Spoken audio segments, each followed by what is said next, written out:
राधे राधे, जय श्री कृष्ण। आपका स्वागत है वैदिक ज्योतिष विज्ञान की पाठशाला में और आप इस समय है ज्योतिषाचार्य जया सिंह के साथ में। और आज हम चर्चा करेंगे राहु पर।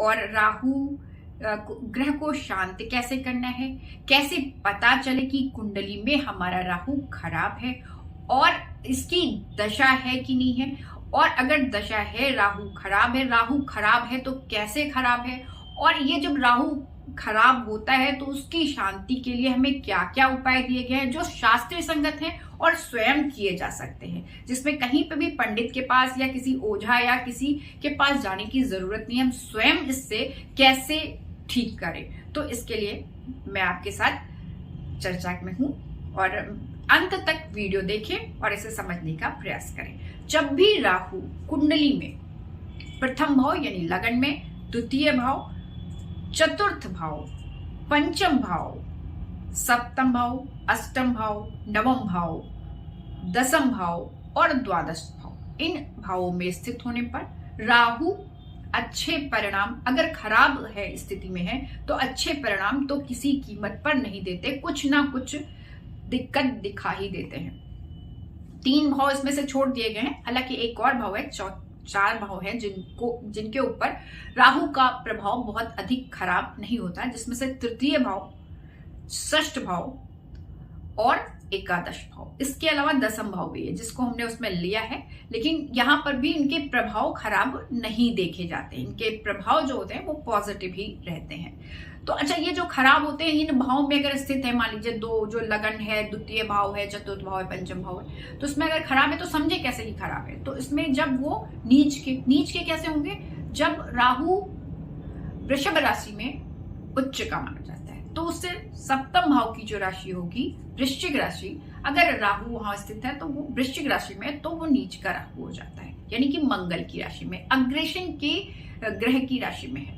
यही ऐसे ही समझे कि जब वो राहु की स्वयं की जो राशि होती है वो कुंभ राशि मानी जाती है, तो उससे जो सप्तम भाव की राशि होगी वो होगी सिंह राशि। तो सिंह राशि में शत्रु राशि हो गई, तो शत्रु राशि में स्थित हो जाएंगे तो वो सूर्य की राशि है, तो वो भी एग्रेसिव प्लैनेट है, तो उसकी राशि है, तो वहां पर भी राहु एग्रेशन को बहुत अधिक बढ़ा देंगे। इसको मैथ साइंटिफिकली ही समझना है कि ये जो चीजें हैं कि राहु खुद भी एग्रेशन का ही कारक है, एनर्जी का हाई पावर, हाई वोल्ट का कारक है, और जब ये एग्रेशन के साथ जुड़ेगा तो ये बहुत ज्यादा मात्रा में एग्रेसिव हो जाएगा।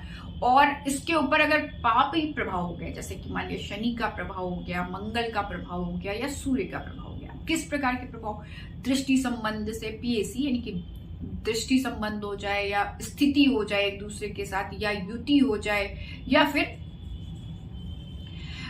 एक दूसरे से केंद्र त्रिकोण में आ जाते हैं या अष्टम भाव में भी आ जाते हैं तो भी पीड़ा देते हैं। तो अब ऐसी स्थिति में अगर कुंडली में है और उसकी दशा भी आ जाए तो प्रभाव कई गुना अधिक बढ़ जाता है। अब इसको कैसे समझें कि ये प्रभाव आ गया है या पीड़ा आ गई है, तो उसमें क्या होगा कि आपके तनाव बढ़ जाएगा, मानसिक तौर पर शारीरिक कष्ट बढ़ जाएंगे। शारीरिक कष्ट के साथ साथ जब आप डॉक्टर के पास जाएंगे और आपका ट्रीटमेंट के लिए, तो वहां पर आपका डायग्नोस जो होगा वो सही नहीं हो पाएगा, और वहां पे जो दवाइयां खाएंगे आप, दूसरी दवाइयां खाएंगे, बीमारी आपको कोई और होगी, तो परिणाम और खराब होते चले जाते हैं। इसके अलावा क्या होता है, हमेशा कलेश बना रहेगा घर के अंदर, हमेशा धन संबंधी समस्या भी रहती है। धन संबंधी समस्या किस प्रकार से, जैसे धन आ रहा है पर वो खर्च कहाँ हो रहा है पता ही नहीं चलता है। इसके अलावा क्या होता है, विभ्रम की स्थिति हो जाती है, भ्रम दिमाग में आता रहता है, शंका दिमाग में पैदा होती रहती है, दिमाग शांत नहीं होता,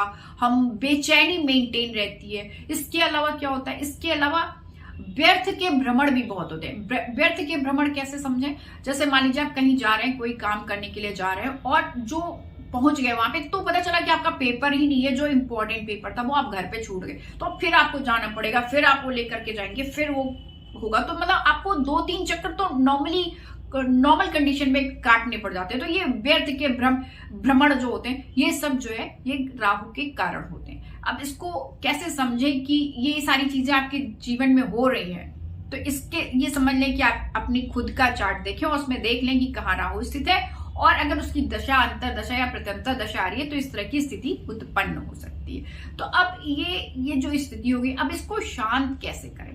आपको किसी पंडित के पास नहीं जाना है, किसी पुरोहित के पास नहीं जाना है। यहाँ पे बहुत सारे सामान और बहुत सारी चीजों का हजारों करोड़ लाखों रुपए का खर्चा करके आप जाकर के कहीं पूजा नहीं करानी है। बहुत सिंपल सा शास्त्रीय संगत मंत्र है, उसको मैं दे रही हूँ। उसके कोई इफेक्ट नहीं होते, कोई निगेटिव प्रभाव नहीं होते। उसको आप स्वयं करें और रिजल्ट आपको स्वयं दिखाई देगा। इसमें से सबसे पहला जो मंत्र है, एक छोटा सा है, उसको समझ लिया। उसके 18,000 करने के बाद ये कार्य करना शुरू करेगा।